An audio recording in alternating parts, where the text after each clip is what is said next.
Bom, Então, vamos aqui dar início à terceira fase de apresentações aqui da sessão temática do eixo 1, tá? O eixo políticas governamentais, conflitos e alinhamentos, tá? Aqui no 7º ENAM-Parc, que está sendo realizado remotamente, porém, sob a coordenação do IAU, USP, do Instituto de Arquitetura e Urbanismo da Universidade de São Paulo, lá em São Carlos. Tá? Meu nome é Renato Pequeno, eu sou professor do Programa de Pós-Graduação em Arquitetura e Urbanismo e Design da UFC.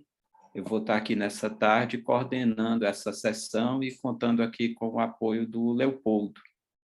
Certo, Leopoldo? E a gente vai ter 5 apresentações, tá certo?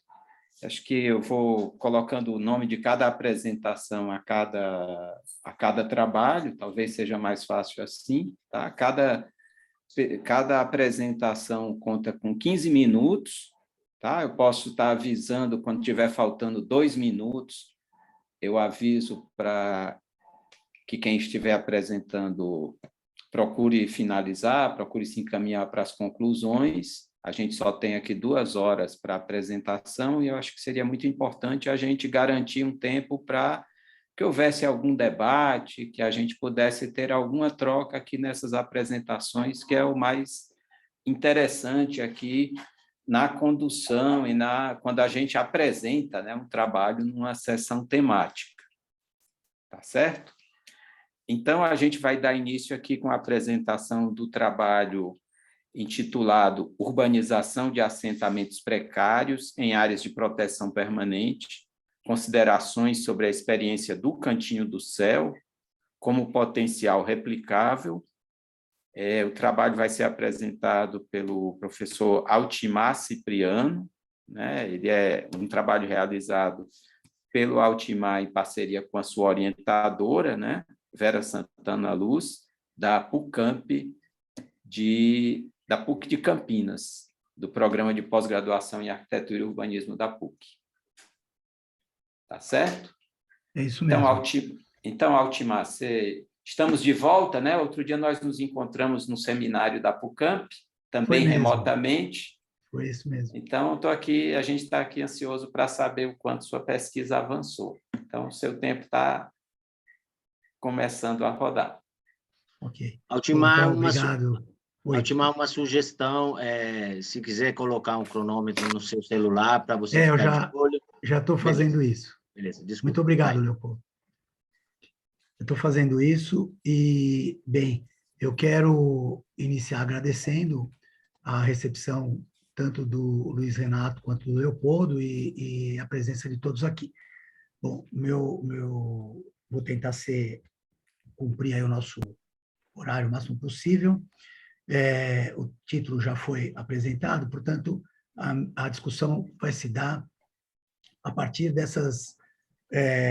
de como o Cantinho do Céu foi um trabalho, de certa maneira, que inaugurou, né, uma tentativa de buscar preencher algumas lacunas entre as questões que são de demandas por problemas habitacionais e também com relação à ocupação de áreas destinadas à proteção ambiental. A gente sabe que, quem estuda sobre isso, sabe que as práticas urbanísticas do Brasil, em geral, destinam investimentos em infraestrutura, que, especialmente em São Paulo, que prioriza a beneficiar minorias, né? E com o Estatuto da Cidade, isso tentou reduzir essa diferença, permitindo, portanto, uma gestão democrática e buscar atendimento de interesses coletivos, né, com investimentos que pudesse atender a maioria das pessoas. A urgência por moradia, como eu falei anteriormente, vai empurrar grande parte da população que necessita desse atendimento para áreas desqualificadas, para áreas nas bordas da cidade, geralmente várzeas de rios ou encostas, e isso, em São Paulo, a gente percebe que é intenso essa condição, né? Em 2010, o IBGE apontava que 11% da população da região metropolitana vivia em aglomerados subnormais.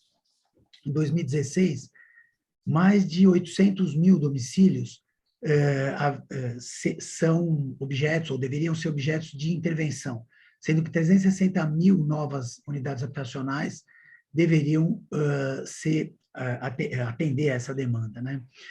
Atualmente, mais de quase 2.000 favelas estão cadastradas, com aproximadamente 400 mil domicílios dentro dessas favelas, que dá aproximadamente 400 mil lotes, né? A região metropolitana de São Paulo tem 39 municípios, com uma população superior a 20 mil habitantes, de acordo com o IBGE, em 2010. Esse espraiamento, portanto, vai fazer com que há um avanço de populações sobre áreas de proteção de mananciais, especialmente nas bordas da cidade, onde estão os reservatórios e grande parte de áreas de proteção. Aqui a gente tem um mapa que dá para perceber a expansão da urbana, né, na região metropolitana. O centro, onde está em amarelo, no ponto mais central, data de meados de 1800, e o que está laranja, né, meados de 1900.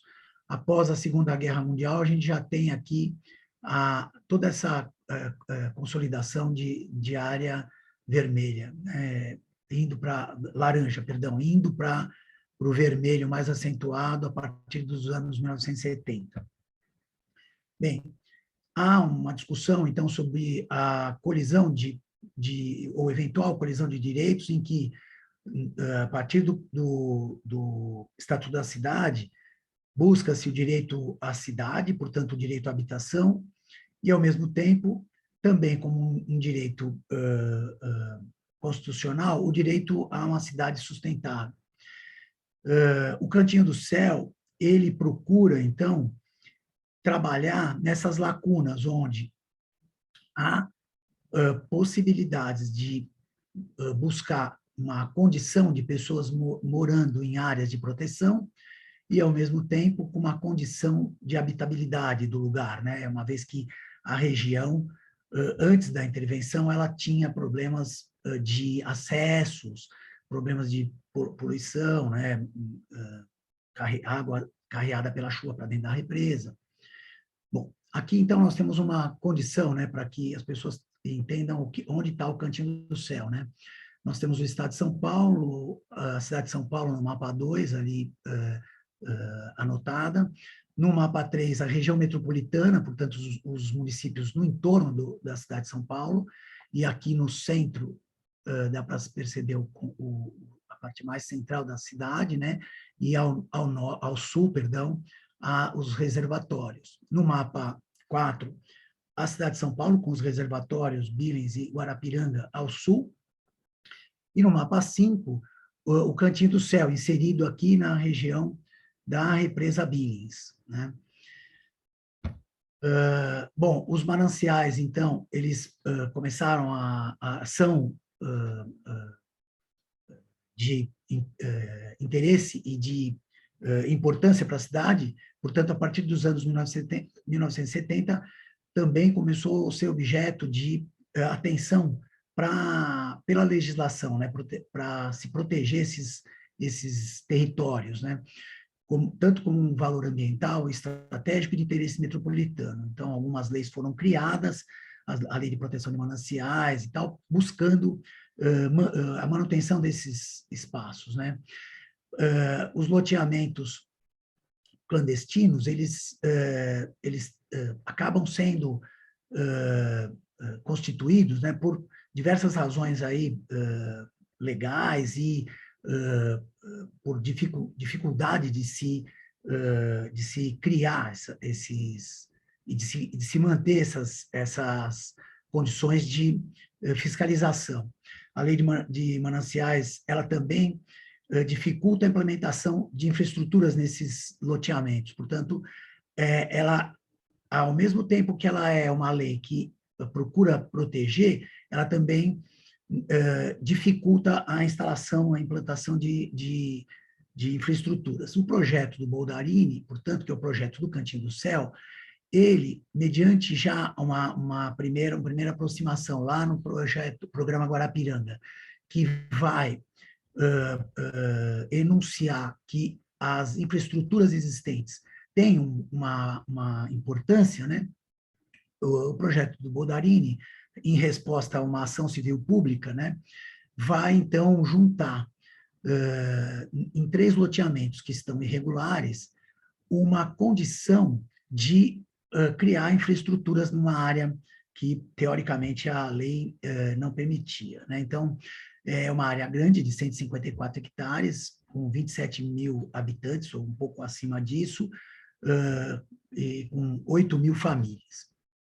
Bom, considerando a bacia como unidade de planejamento e a estrutura, ou grande parte da estrutura que a população constituiu como uma infraestrutura já consolidada. Então, ele procurou eliminar riscos de segurança e preservar a vida, mantendo pessoas que pudessem receber infraestrutura, né? E qualificar aquele território, aquele tecido, e integrar esse tecido à cidade. Ele contemplou, então, melhorias sanitárias, ambientais, de mobilidade, universalização do acesso, arrumando pavimento de vias, calçadas, equipamentos comunitários, áreas de lazer, fez uma adequação urbanístico-ambiental e regularização fundiária, uma vez que, mesmo sendo um loteamento que inicialmente havia divisão em lotes e tal, ele foi subdividido e havia depois algumas áreas ocupadas irregularmente. Então, essa é a condição que havia antes do projeto de urbanização, e aqui já numa condição entre aquilo que tinha e o final de implantação do projeto, com um parque linear em toda a borda da represa. O projeto, então, enquanto desenho, procurou se apropriar do traçado existente, então, manteve o traçado e adequou esse traçado a condições viárias, né? Potencializando o fluxo de circulações, qualificando o bairro, que não era considerado uma parte ilegal e, portanto, ele foi considerado bairro, e criando espaços públicos para dinâmicas coletivas. Então, ele pavimentou, trabalhou com drenagem e com contenções, com piscinas para tratamento de água e retenção de água existente, manejo de espécies vegetais nativas, criou um parque, equipamentos, e reconheceu a pré-existência, portanto, aquilo que havia sido constituído pela população, como uma infraestrutura existente. Então, essa pré-existência, ela serviu para desdobramentos, inclusive para discussões que eu levo no caso do meu trabalho. Então, ele procura preencher esse ato entre a cidade legal e o tecido existente, buscando preencher essas lacunas entre as políticas públicas que preconizam determinados direitos e, ao mesmo tempo, dificultam essas condições, e busca diminuir essas distâncias entre áreas centrais e territórios periféricos, no que diz respeito à infraestrutura e à condição de ter lugares de permanência, né? Buscando, então, diminuir também o distanciamento socioeconômico.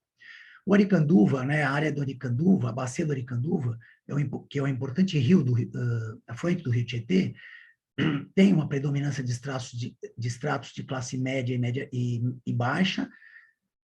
Os rios, o sistema hídrico apresenta um padrão histórico, né, de submissão às práticas comuns, né, de retificação, canalização e tamponamento, apresenta alagamentos frequentes e uma implantação de piscinões, que são a prática também usual. né, que não produzem, são espaços subutilizados, monofuncionais, que não produzem serviços ecossistêmicos e nem qualidade ambiental.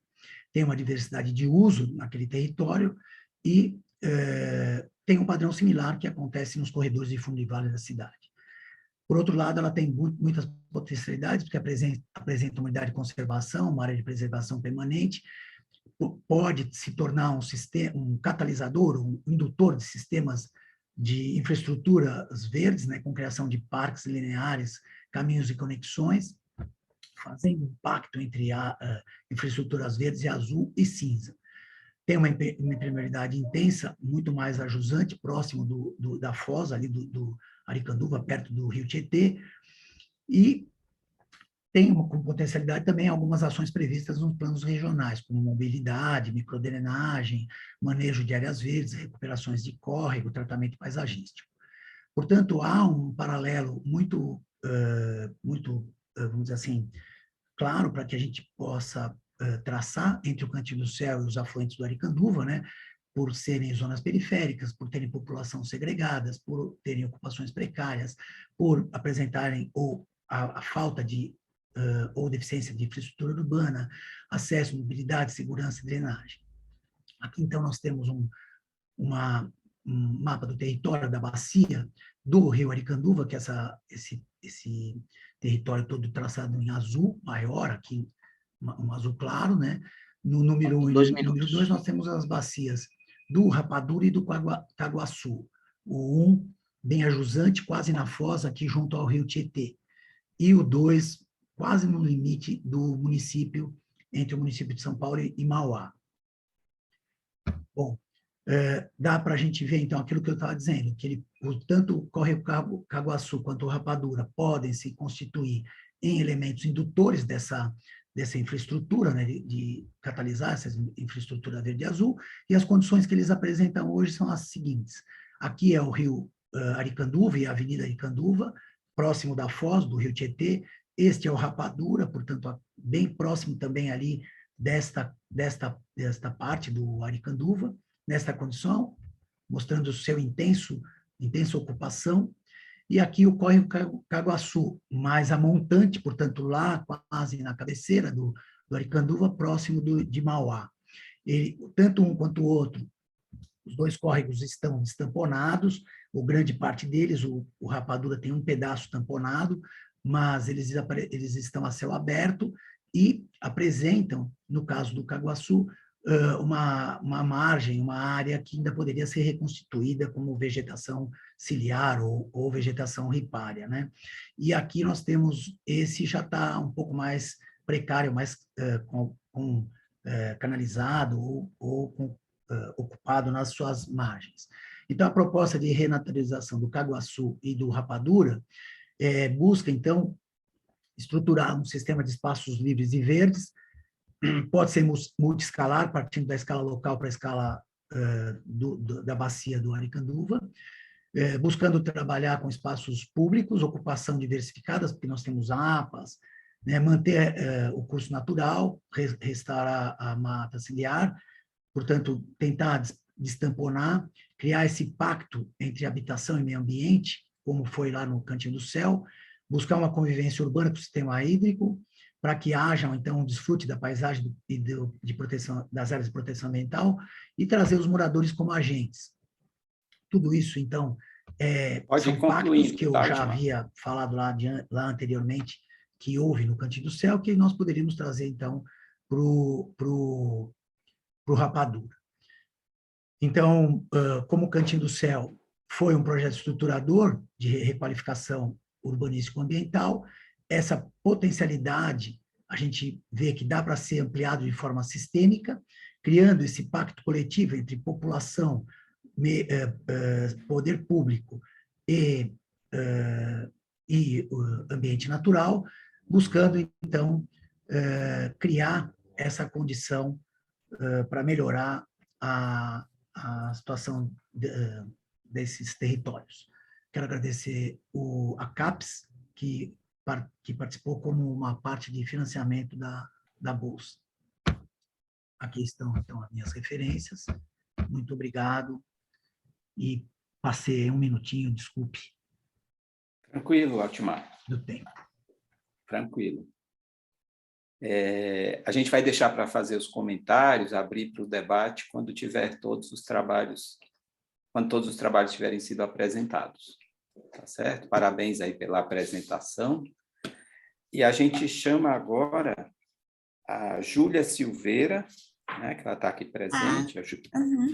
Júlia vai apresentar o trabalho que ela fez junto com a professora Maria Carolina Maziviero, né, da Universidade Federal do Paraná.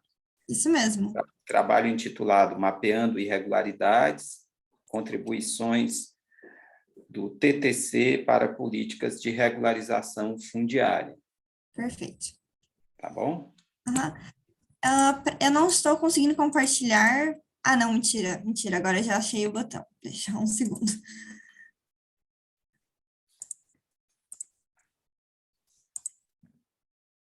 Tá correto, sim, o meu compartilhamento de tela? Perfeito. Tá, então eu vou colocar aqui meu temporizador e posso começar, né? Isso, ó, são 14h21, a gente vai até às 14h36, tá bem? Quando tiver faltando 2 minutos, a gente te avisa. Muito obrigada. Então, como dito anteriormente, esse trabalho, ele é mapeando irregularidades, contribuições do termo territorial coletivo para políticas de regularização fundiária. Ele é um trabalho que ele é fruto de uma iniciação científica que eu participei no ano de 2021, que foi coordenado pela professora Maria Carolina Maziviero, que é a coautora, e o título desse projeto de iniciação científica é Termo Territorial Coletivo, ou Community Land Trust, em assentamentos informais. Ele se contextualiza dentro do grupo Qual, como urbano na América Latina, que é da UFPR, tal qual a minha iniciação científica, eu e a professora Carol. Então, a proposta que a gente traz nesse trabalho é como a gente pode apropriar essa ferramenta do termo territorial coletivo, que é a tradução do Community Land Trust, que eu vou desenvolver com calma exatamente como é esse modelo, mas que, em espírito, é uma ferramenta de segurança de posse e como ela pode ser articulada junto nos processos de regularização fundiária, que existe essa lacuna da segurança de posse. Eu vou dar prosseguimento nesse trabalho, primeiro abordando um pouco dessa realidade informal da posse brasileira, que a gente já está familiarizado, entendendo como surgiu esse modelo que eu faço referência, que é o Community Land Trust, e como ele foi se flexibilizando e se adaptando até se tornar o que eu estou chamando aqui de termo territorial coletivo. Eu vou analisar as experiências do termo territorial coletivo em assentamentos informais, para conseguir potencializar melhor como ele seria junto ao processo de regularização fundiária. E, no final, eu vou propor um caso que o município, o poder público, fez um processo de regularização fundiária em Chapecó, em Santa Catarina, mas mesmo assim ocorreu gentrificação naquela área e aquelas pessoas foram expulsas. Então, a gente percebe aí uma lacuna bem forte da segurança de posse. E eu vou tentar articular no final como esse modelo que eu estou sugerindo poderia entrar aí e nos produzir um direito à moradia mais completo.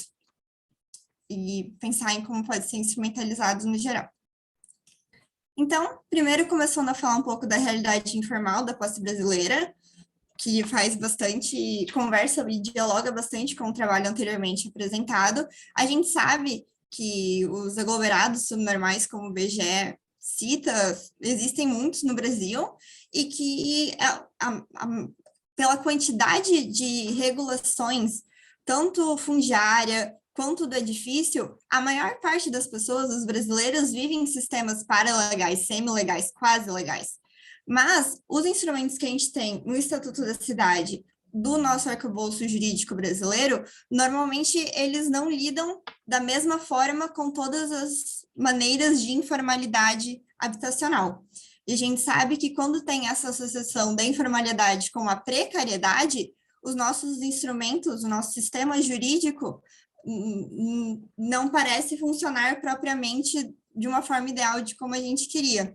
E surge, então, um discurso da remoção dessas pessoas em assentamentos informais como enfrentamento da ilegalidade, sendo que a gente acabou de ver que não, a informalidade não existe só de maneira precária, e essa informalidade para legal, semi-legal, a gente não, o sistema jurídico não opera da mesma forma. Então, pensando nas lacunas dos processos de regularização, entendendo que a regularização de posse, a propriedade na sociedade que a gente vive é parte de ser cidadão. Então, a gente em nenhum momento está tentando... A proposta é dar a subversão da propriedade capitalista, mas ele entende também o valor que existe, por exemplo, a casa própria no imaginário, na simbologia e na nossa sociedade como um todo. A gente percebe, então, falando dos processos de regularização fundiária, que vários deles têm o acesso à habitação, mas não ao direito à moradia integral, que a gente entende também como acesso à cidade, acesso à infraestrutura urbana e segurança de posse. E todos esses processos de regularização, muitas vezes, fazem a periferização das moradias. As pessoas moram cada vez mais longe, os loteamentos propostos pelo poder público deixam a pessoa mais afastada da cidade, além de, claro, que todos os custos adicionais que vêm com a regularização fundiária, né, de, vamos supor, elétrico, mercado que fica mais caro, tudo isso que pode ocasionar a gentrificação. E isso tudo também se insere dentro de um contexto muito recente, de 2017, da aprovação da REURB, que é a Lei 13.465, que pretende facilitar esse processo de regularização e tornar mais rápido, mas que também, ao facilitar essa titulação da propriedade, vem também com outras coisas que deixam de fazer parte, como, por exemplo, acesso à cidade e segurança de posse, que são algumas das coisas que eu estou tentando abordar aqui. Então, como conclusão dessa parte inicial de contexto, o meu ponto principal é que a regularização fundiária, às vezes, tem mecanismos que são contraproducentes para o próprio direito à moradia integral, mas sem querer em nenhum momento achar que a gente precisa abandonar a regularização. Agora, nessa segunda abordagem, eu vou trazer para vocês o modelo, né, do Community Land Trust, explicando de uma forma assim, bem objetiva, nos Estados Unidos, nos anos 60, considerando as leis segregacionistas, era muito difícil conseguir dinheiro para comprar terra. E o que aconteceu foi um grupo de ativistas que se juntaram e eles compraram um grande terreno e eles deixaram as pessoas, cada uma delas, ter a sua própria casa. E essa é a chave para entender o modelo do Community Land Trust do termo territorial coletivo, que é você tem a propriedade da sua casa, mas a propriedade da terra onde a sua casa se encontra, ela é coletiva. Existem muitas flexibilidades para o modelo, conforme ele foi se internacionalizando e tal, por exemplo, comércios podem acontecer também, podem, né, várias coisas. E pensando já nos instrumentos que a gente tem, é fácil associar com o direito de superfície. E esse modelo, então, permite o seguinte, que se eu sou dona da minha casa, mas o coletivo, essa pessoa jurídica, que é o Community Land Trust, que é dono do terreno, se eu quiser revender a minha casa para um shopping super caro, o coletivo não vai deixar. Eles podem criar diversos instrumentos, e como tem vários Community Land Trust, tem várias formas de instrumento, como, por exemplo, maior preço de revenda, grupos específicos para quem se vai dar prioridade de vender. Tem vários desses mecanismos e instrumentos que podem ser possibilitados pela propriedade coletiva da terra para garantir a segurança de posse. Acho que esse é o principal ponto daqui. Então, aqui, para a gente entender que não tem não há o abandono da propriedade privada, é uma subversão da propriedade privada, também com essa propriedade coletiva, essa nova forma mista, que já se baseia em arcabouço legal que a gente tem, para poder dar uma subversão e maior garantia de direito para as pessoas. Direito até lefebriano de construção da cidade, não só do direito prático, assim, ter acesso à minha casa. Quando esse modelo foi adaptado para vários lugares, é de extrema importância a gente destacar as adaptações para o sul global. Porque no sul global, todos os casos, e são literalmente todos os casos, são casos de assentamentos informais. E isso, nas décadas que o modelo tinha aplicação nos Estados Unidos, Canadá, Europa, nunca tinha surgido, nunca tinha sido aplicado dessa forma. E é a construção do conhecimento com base na nossa realidade prática para a emancipação, é uma das chaves desse trabalho também, que a gente percebe esses 3 exemplos em territórios informais que surgiram, que é o de Porto Rico, o do Quênia e da Bolívia, e cada um deles tem suas especificidades muito fortes de adaptação para o próprio contexto. Então, por exemplo, o caso da comunidade Maria Auxiliadora tem um recorte de gênero extremamente forte, assim. O conselho que organiza a propriedade coletiva é só presidenciado por mulheres, de uma forma estruturada, sem espaço para outra coisa, né?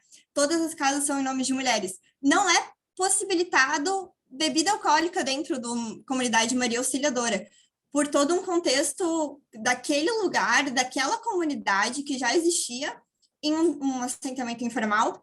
Eles conseguiram adaptar esse modelo de forma a atender e emancipar eles dessa forma específica. Isso também é verdade para os outros 2 modelos. Por exemplo, o de Porto Rico era uma área que o governo fez uma proposta de revitalização que ia basicamente gentrificar aquela área, e eles trouxeram essa contraproposta do termo territorial coletivo para ter melhoramentos na área que atendessem de fato aquela população e permitissem que eles ali ficassem, o que incluía, por exemplo, medidas de desenvolvimento socioeconômico, que é algo que no plano original não existia. E é muito importante destacar o contexto do Quênia também, por toda a lógica de propriedade indígena que o país tinha antes e a tentativa de transformar isso em uma propriedade individual para o mercado capitalista, né? Tentar associar isso com lucros e tudo.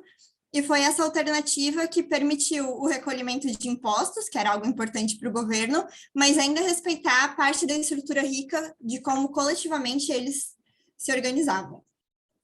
Agora eu vou falar um pouco do caso de Chapecó, já finalizando, partindo para o final.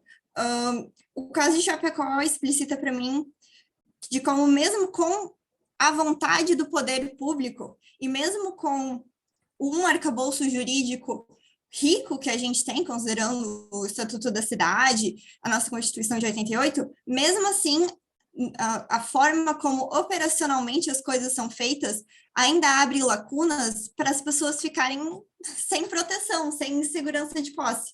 Então, passada a REURB, 2017, permitiu maior, né, municipalização desse processo de regularização. Eles conseguiram, em Chapecó, urbanizar vários loteamentos grandes, que desde a década de 90 estavam impedidos dessa forma de acontecer, e da forma como isso foi feito, mesmo com um discurso de boas intenções do poder público, mesmo com todo um trabalho de tentar fornecer financiamento, a valorização dos imóveis foi tanta que acabou expulsando todos esses moradores. Então, a peça-chave do Community Land Trust, a gente entende como algo que poderia mudar essa situação da forma que ela foi. Então, é isso principalmente que eu queria falar nessa parte. E pensar que, então, a gente tem o próprio direito de superfície. É claro que tem desafios, por exemplo, o nosso sistema jurídico é bem conservador.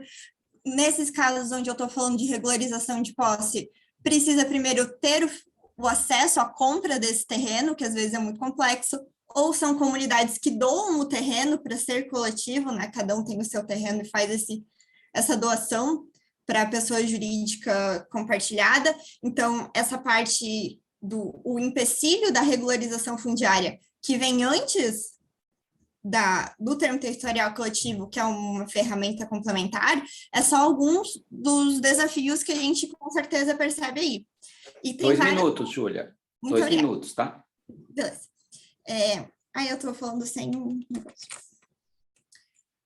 E tem, claro, outras condicionantes que a gente consegue perceber que poderia ter sucesso, como, por exemplo, se são comunidades organizadas, se são comunidades que já têm politização do território, se já existem líderes comunitários, todos esses são dicas de que a gente pode perceber que teria sucesso a implantação de um termo territorial coletivo. Que, novamente, ao longo desse trabalho se provou muito vantajoso e que preenche uma peculiaridade do nosso sistema que não seria difícil. O que a gente precisa pensar também é nas realidades práticas de manutenção da vida e de como, no contexto brasileiro, tem inúmeras formas que isso poderia ser adaptado. Por exemplo, povos originários que já vivem coletivamente. Eu sou de Santa Catarina e eu moro aqui atualmente no Paraná.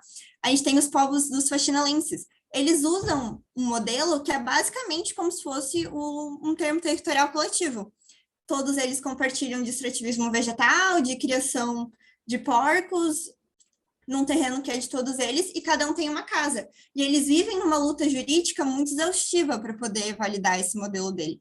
E a validação jurídica permite muitas coisas, como até, por exemplo, se a gente pensar em casos de luta por moradia de movimentos organizados, que tem a cultura coletiva de lidar com o espaço, mas também a cultura de cada um ter o seu lotezinho, ter sua casa, que se acontecesse esse processo de regularização deles, todo esse acúmulo de politização, de coletivização não seria perdido e ia permitir muito mais empoderamento dessas comunidades. Então, eu acho que eu já falei as considerações finais e é esse o meu trabalho. E as minhas referências, é verdade, que são as minhas referências. E Júlia. Obrigado, Júlia. Muito obrigada. Parabéns pela apresentação. Muito obrigada. Também. Tá? A gente vai agora partir para a terceira apresentação, tá? O trabalho da Karina Costa Corrêa, da FAUSP, apresentando um trabalho intitulado Regularização Fundiária, Segurança e Endividamento para as Famílias de Baixa Renda. Karina vai iniciar aí a apresentação. Oi, boa tarde. Tá indo? Tá indo. Só falta ocupar a tela toda, Karina. Ah, tá. Espera só um minuto.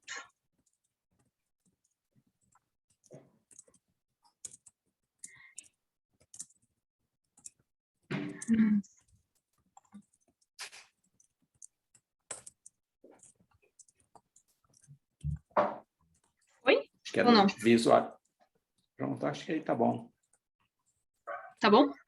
Sim. Tá. Então eu vou começar. Boa tarde, todo mundo. Eu sou a Karina. Eu sou... Karina, só uma coisa. Oi. São 14h37, você vai até às 14h52. Quando for 14h50, a gente te avisa. Tá bem? Tá bom. Tá bom. Mas eu falo pouco. Eu vou acabar antes. Tá bom. Eu sou mestranda da FAUSP, eu sou orientanda da professora Camila Dottaviano, e esse trabalho ele foi resultado de uma disciplina que eu estava tentando estudar para minha pesquisa, a questão da regularização fundiária e o que isso impactaria nas famílias de baixa renda, mais especificamente porque eu trabalho com ocupação de moradia no centro de São Paulo, então, como utilizar desse tema, né? Então, o trabalho ele chama Regularização Fundiária, Segurança e Endividamento para Famílias de Baixa Renda, e o objetivo dele era ampliar os processos da regularização da propriedade fundiária no Brasil a partir das leis que a gente está tendo hoje. Então, tanto da lei que foi sancionada no governo Temer, mas também dos programas habitacionais e como esse financiamento do programa habitacional vai ser utilizado atualmente. Então, o trabalho, ele tinha o objetivo de compreender esse avanço das políticas neoliberais na produção da cidade. Ele foi feito a partir de uma revisão histórica, eu acho que o meu, pelo que eu vi, é o único que não vai ser de um estudo de caso, mas de uma revisão histórica. E a ideia é compreender esse avanço da política liberal nas cidades brasileiras e como isso está impactando os formatos estabelecidos nessas políticas públicas habitacionais de provisão habitacional que a gente tem na atualidade. Então, a partir dessa revisão, eu fui explorando o tema adaptação com o sistema financeiro. Deixa eu só virar aqui. Então, a primeira parte desse trabalho foi explorar a questão da formação da terra e como ela foi consolidada. Então, eu estudei a questão de como a terra foi formada no território brasileiro e como essa relação tem a ver com a concentração de riqueza no país e a formação dessa propriedade a partir da lei de terras e a partir da implantação do trabalho livre. Então, você tem que pagar para ter essa terra, então, a partir desse momento, ela passa a ser um bem mercantilizado e um bem que pode ser trocado por dinheiro, e como ela ocorre nesse mesmo momento da abolição da escravatura, a gente tem essa questão do impedimento de quem tem acesso a ela, porque é quem tem acesso ao dinheiro. Então, ela marca essa naturalização jurídica que a propriedade moderna tem de quem acessa a propriedade e quem tem o poder de comprar a propriedade, que é assim que se acessa. Então, essa fixação, né, de equivalência monetária passa a representar esse único meio de acesso à terra, e isso vai incluir a terra como duplo monopólio. Eu trouxe aqui uma frase de um texto, um trabalho que está no texto, e ele fala que a terra é um duplo monopólio, ou seja, a terra é local de exploração e extração para a produção industrial, mas também para a construção, garantindo, né, ao industrial construtor a extração de lucros. Então, a partir desse momento que ela vira esse poder de extração dos lucros, a gente tem todo esse ênfase em quem vai estar podendo acessar essa terra. O segundo capítulo, que é onde está a maior parte do trabalho aqui, é dentro dessa lógica capitalista que a gente tem, então, da formalização da terra, como que funciona a posse via regularização fundiária da propriedade e como isso é vital para a valorização do capital no setor imobiliário. Eu fiz um trabalho de ler a lógica que o Hernando de Soto apresenta nos Mistérios do Capital, que é quando ele fala que a gente tem a terra, mas a gente precisa fazer ela virar essa riqueza, e como isso vai ser um problema para quem não tem dinheiro, e como isso vai ser um problema para a questão de acesso à terra para quem mais precisa, desde que ela faça parte da lógica capitalista. Então, aqui a questão seria entrada nessa terra, como você não tem o dinheiro, né, para pagar, você entra no microfinanciamento, ainda você entra no sistema bancário. Então, aqui, como esse sistema do microfinanciamento, né, habitacional, porque ele é individual, vai ser entendido como um modelo que vai estabelecer a relação entre os moradores e o mercado capital. E aqui, a maior parte do trabalho é o fato dessa disponibilidade de crédito ser para o consumidor final e não mais via, né, a questão da política pública, mas como essas famílias de extrema baixa renda vão estar sendo utilizados pelo capital para fazer, né, o dinheiro girar, mas o endividamento vai ficar para essas famílias, e como para elas é muito mais difícil sair desse endividamento depois, visto que elas não têm acesso ao dinheiro para pagar. Então, a gente cai naquele negócio de ou eles pagam aluguel, ou eles pagam o financiamento habitacional, ou eles comem, ou eles dormem, e assim vai sendo, porque esse crédito final para o consumidor é que vai estar fazendo isso, né, piorando a situação financeira deles a longo prazo. Então, a partir disso, eu vi como está sendo pautado o debate sobre a moradia e o papel da propriedade privada da terra e da moradia no papel capitalista de urbanização. Então, como a consequente valorização crescente nesses preços, né, como até a Júlia falou, a gente tem o capital imobiliário especulativo, e ele vai expulsando as pessoas das áreas onde elas costumavam morar devido à valorização do espaço. E essa valorização também é uma lógica de financiamento. Então, a partir do momento que as pessoas conseguem um financiamento para estar ocupando uma área, o preço daquela área ela vai estar legalizada, então o preço sobe. E a partir do momento que o preço sobe, ele não se mantém, né, viável para essas famílias, então elas vão até indo mais para a periferia constantemente. Eu também trouxe a questão do processo de regularização da propriedade de forma isolada, porque para essas famílias de baixa renda isso não garante a integração ao sistema financeiro, apenas, né, ela está sendo usada pelo sistema financeiro, mas ela mesma não tem esse domínio do que está sendo, né, realizado e do que está acontecendo, porque ela não faz parte realmente desse sistema, ela tem ali uma ligação, mas ela não é parte do sistema. Então, ela não se beneficia disso a longo prazo, nem de forma realista, porque essa regularização não garante mais, né, essa integração da população à cidade legalizada. A última sessão desse trabalho, então, eu discuti as políticas habitacionais atuais, o programa habitacional que a gente tem atualmente, né, sendo o Casa Verde e Amarela, e como a extinção do Minha Casa Minha Vida foi prejudicial para esses programas, especialmente pela questão da né, de quem está sendo atendido pelo programa habitacional. Então, como a gente perde a modalidade entidades, a gente perde o faixa 1 do Minha Casa Minha Vida, a gente tem que aumentar a renda dessas pessoas para que elas consigam acessar o programa habitacional atual, só que isso não acontece, né, porque a gente no Brasil não se trabalha as duas coisas ao mesmo tempo. O salário não aumenta enquanto o financiamento precisa aumentar.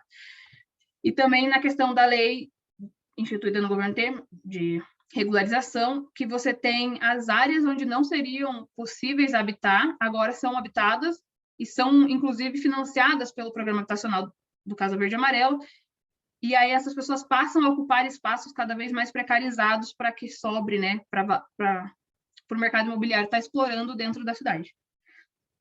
Então, a gente tem essa supervalorização da dinâmica, da dimensão econômica dos bens fundiários e imobiliários, e a individualização desse contexto da propriedade privada e do processo de mercantilização da terra como um todo, assim como você vai expulsando as pessoas da cidade. Okay. Eu trouxe essa outra frase, eu acho que ela é bem interessante, que o traço mais marcante desse novo desenho legislativo parece a supervalorização da dimensão econômica dos bens fundiários, né? Essa frase da Fonsim, e é um trabalho que eu estou explorando justamente porque ela vai fazer essa leitura da nova lei de regularização fundiária e como isso vai estar afetando, impactando nos financiamentos que estão tendo. Então, essa própria lei garante que você pode pegar o dinheiro para fazer a regularização, mas ela não garante o retorno. Então, a pessoa ela vai estar regularizando a área, mas ela acaba não tendo esse retorno financeiro para ela. Então, quem recebe o retorno é o capital financeiro e a pessoa, eventualmente, acaba não conseguindo mais sequer continuar, né, com o processo. E para as minhas considerações finais, já estou finalizando aqui, como é muito mais teórico, né, fica um pouco mais simples, como essa subjetivação que o título formalizado representa para a família que acredita que é o que ela precisa, né, a regularização, o título da posse, como isso vai estar impactando e essa regularização como lógica atual, né? A gente tem essa cultura da casa própria aqui no Brasil, que é uma forma de segurança, e hoje em dia isso já não está mais representando essa segurança. Também a questão da financiarização da habitação para agravando, né, as relações sociais, gerando mais conflito entre o capital e trabalho, deixando o capital prevalecer, e como essas políticas sociais vão avançando de forma a não priorizar o atendimento da população de menor renda. Então, os programas que estão, né, conforme eles vão passando, mesmo Minha Casa Minha Vida no final, ele atende mais a população de classe média, não mais a população de baixa renda, que foi originalmente para quem ele foi, né, supostamente criado, mas não foi, ele foi feito para a classe média pela questão do financiamento. E essa regularização em massa que contribui apenas para o processo geral de acumulação e concentração de capital, porque as famílias, como eu disse, não são beneficiadas. E aí o que eu queria, né, colocar é como isso vai afetar o nosso trabalho como arquiteto até, né, para quem trabalha com moradia, com habitação social, e como isso vai impactar na pesquisa, porque essas leis vão alternando, mas a pesquisa ela vai acompanhando, né, e essa pesquisa ela tem que estar entendendo bem para estar passando para as pessoas como é que vai estar acontecendo isso e entender os pontos negativos que pode estar vindo com a questão toda aí de regularização e de uso do financiamento habitacional para isso. É isso, eu acabei. Joia, Karina. Obrigado.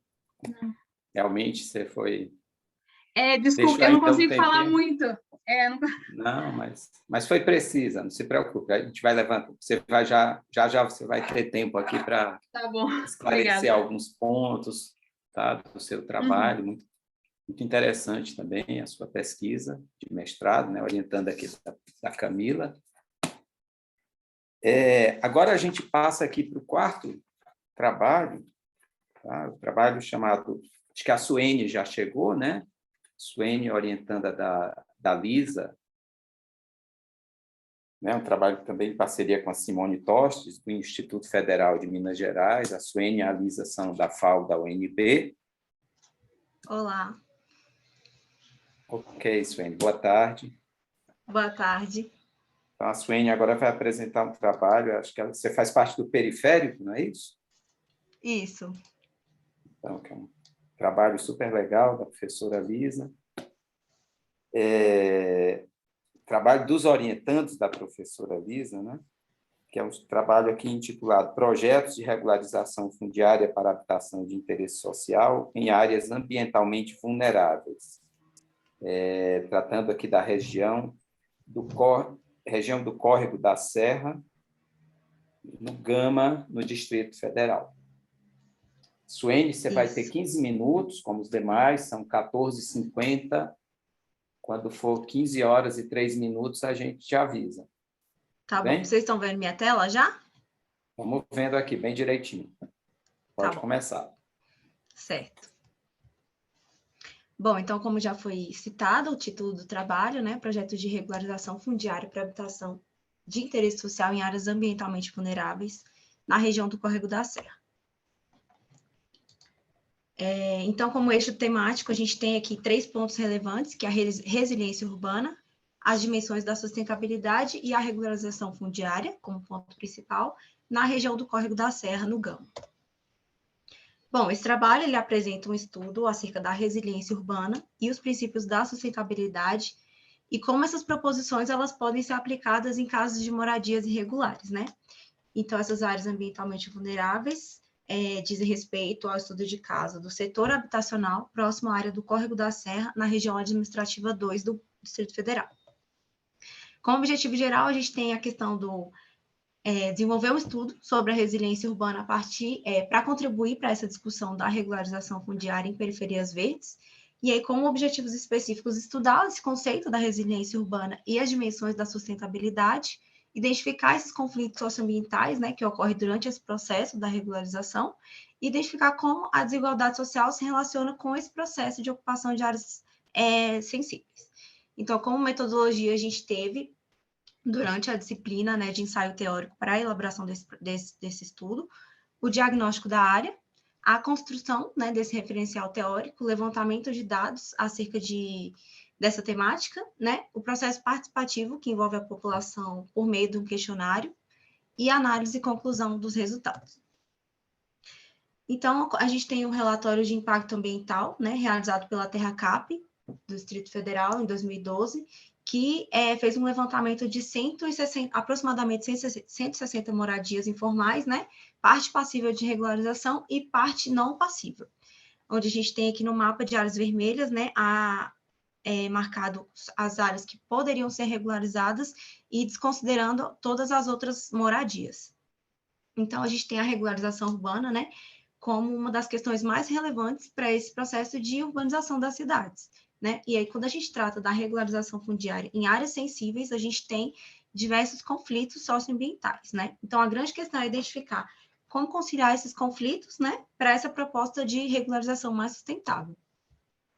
Então, foi identificado na região, né, diversas moradias com uma situação precária, né, em diversos aspectos, né, e devido a essa situação precária foi identificado, né, como principal questionamento como propor uma regularização fundiária por meio da resiliência urbana e os princípios da sustentabilidade, visando a regeneração dessa área. Então, aqui como ponto principal, o que é a resiliência, né? Então, a resiliência, como uma definição geral, ela é a capacidade de algo se regenerar e voltar ao seu funcionamento, e é um mecanismo que auxilia nessa restauração dos impactos e das transformações da cidade. Então, a gente tem essa questão, pensar na garantia, né, dessa harmonia, que é a grande dificuldade de planejar e projetar nas cidades, né, no espaço urbano. Aqui a gente tem o Centro Internacional de Pesquisa em Ciência da Resiliência e Sustentabilidade da Universidade de Estocolmo, que tem como objetivo compreender como o impacto da atividade humana, qual o impacto da atividade humana sobre a natureza, né? E eles elaboraram um livro que traz 7 princípios que contribuem para essa aplicação da resiliência urbana. Então, a gente entende que a resiliência, ela é além de um conceito, né? Ela é um conjunto de práticas capaz de minimizar esses impactos causados no ecossistema. Então, como metodologia utilizada, a gente tem análise, né, das dimensões da sustentabilidade urbana, aprofundado pelo grupo de pesquisa periféricos da FAO-UNB, e ela está ancorada nas dimensões morfológicas do processo de urbanização e os princípios da sustentabilidade. Então, como um processo simplificado, é uma análise baseada em 4 dimensões: a social, a emocional, cultural, a econômica e ambiental. Então, dessa forma, a gente entende que a resiliência urbana e a sustentabilidade, elas devem andar juntas, né, para que a gente tenha esse equilíbrio dos sistemas.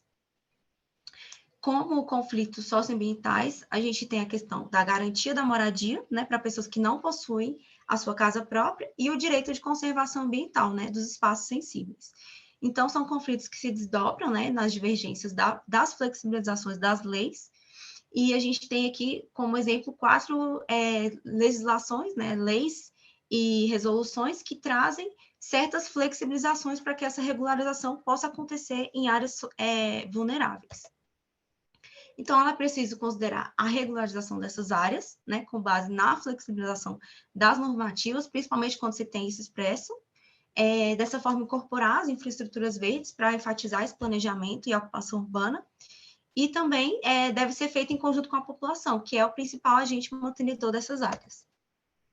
Então, aqui a gente tem a situação da área, né, em si, ela está localizada em zona urbana de expansão e qualificação e foi considerada pelo PEDOT como ARINE, que configura, né, condomínios de renda alta e média.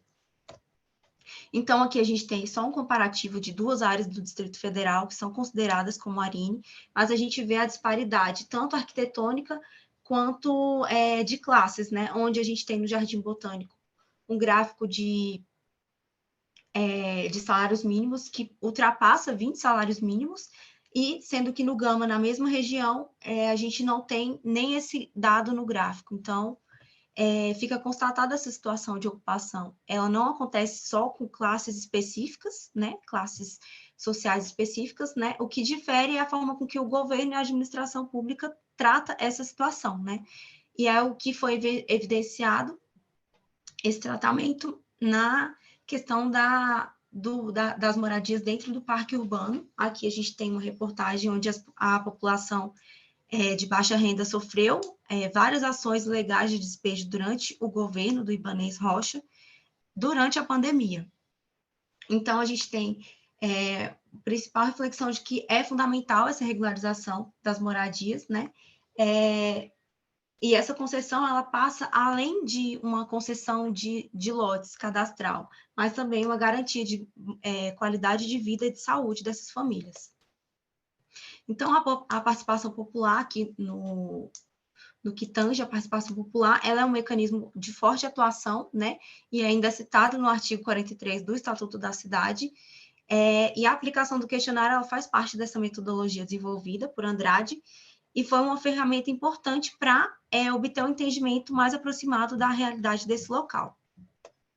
Então, esse questionário foi elaborado, baseado, considerando as 4 dimensões da sustentabilidade, porém, a ambiental tem uma relevância maior no estudo, e aí foram constatados, né, que a população residente possui certa vulnerabilidade social, é inegável o descontentamento da população em relação à situação de irregularidade, e a falta de infraestrutura de serviços públicos também é um dos pontos citados com maior relevância.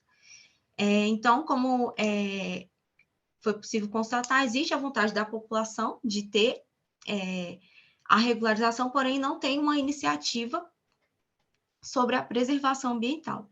E a importância da escuta qualificada para a identificação desses problemas como um mecanismo facilitador. Então, dessa maneira, as respostas do questionário confirmam, né, a hipótese sobre a área, a partir de todo o contexto que foi desenvolvido durante o questionário e a análise, foi proposto, né, para disciplinas de diplomação, um projeto de reabilitação ambiental do parque urbano, considerando as moradias existentes. Então, aqui é um quadro síntese dos padrões que foram elaborados para proposição desse projeto. Então, foram criados padrões em cada dimensão, né? Dimensão social, econômica, cultural e ambiental.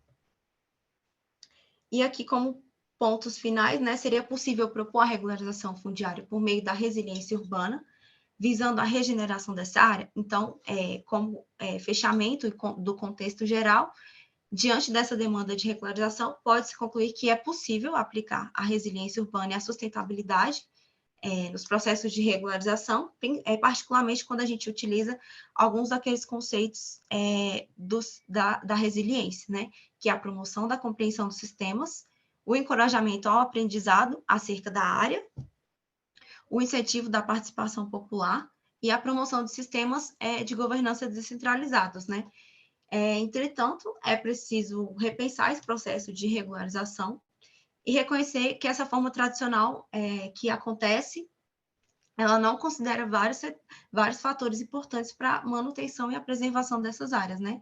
Como a participação da população nesse processo, a educação ambiental e a conscientização, e a aplicação de tecnologias sustentáveis, né? E a infraestrutura verde para a implementação dessa regularização. E aqui são imagens do projeto de urbanismo, que foi elaborado, né, para a disciplina de Diplomação 2, no Parque Urbano do Gama. E é isso.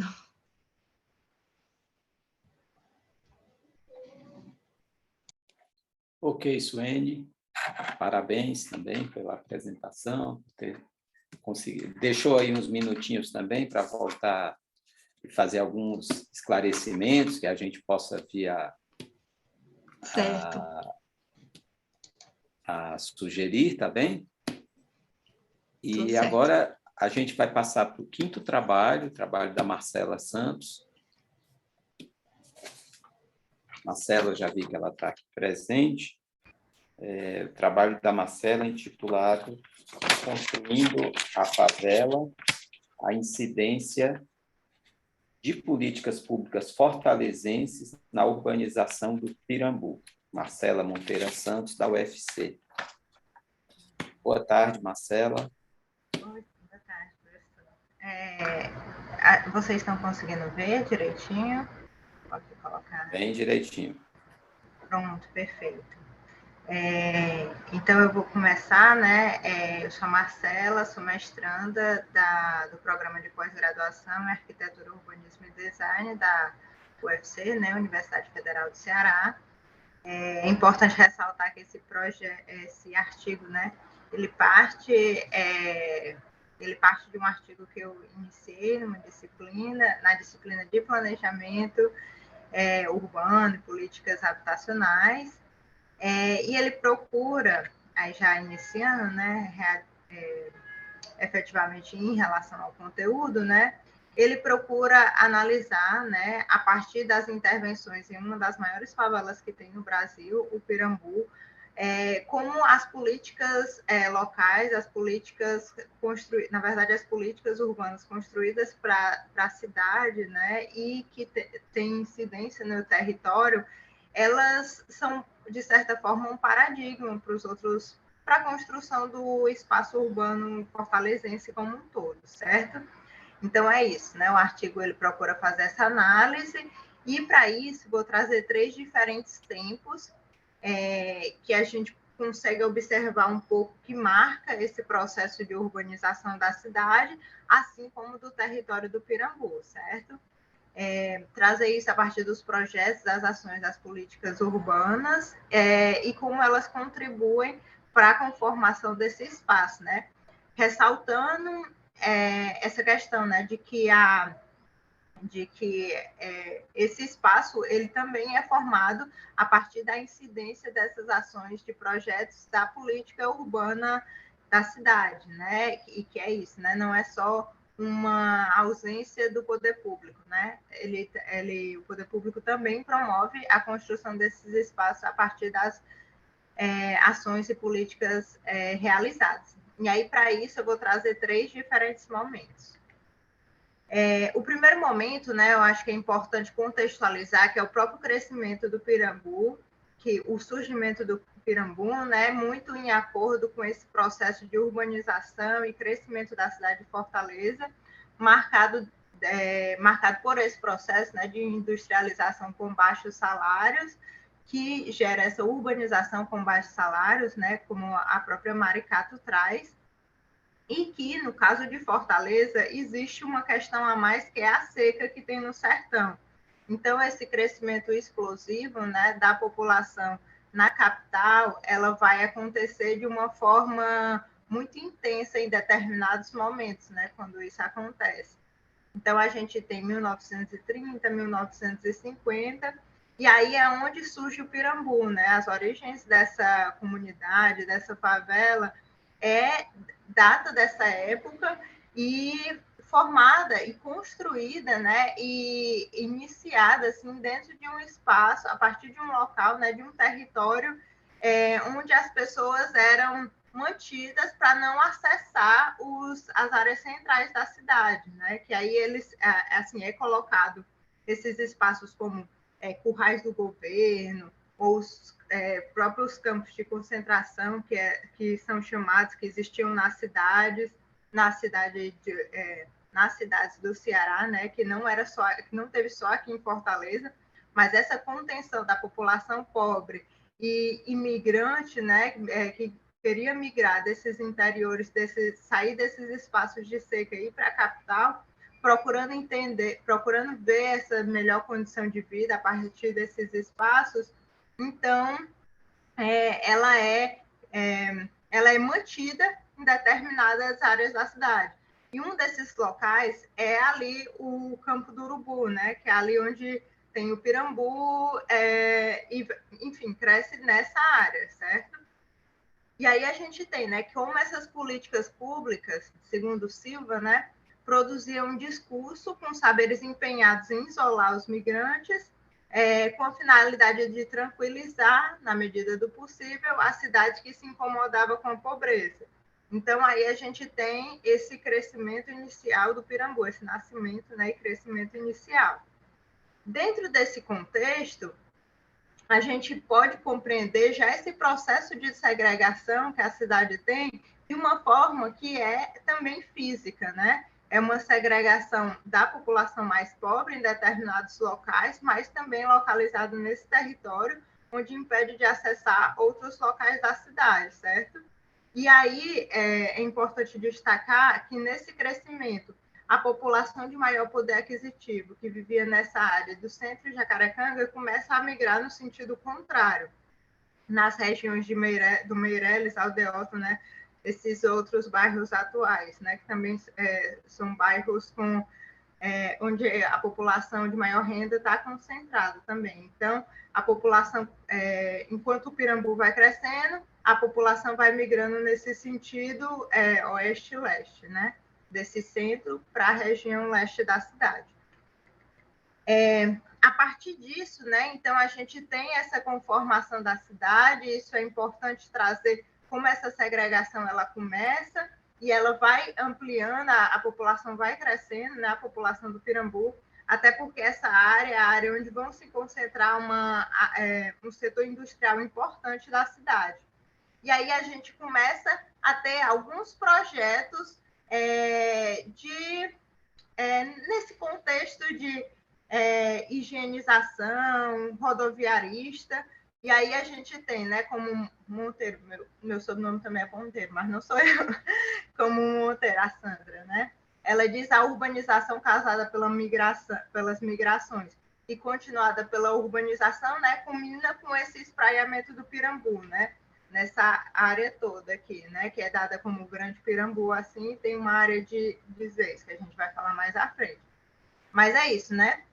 E aí, mais ou menos em 1970, tem essa ideia da construção da Avenida Leste-Oeste, que procura ligar essa área litorânea, que é essa zona industrial, né, que vai até a Barra do Ceará, que é na ponta mais oeste do Grande Pirambu, até a área do Mucuripe, né, que é uma zona portuária.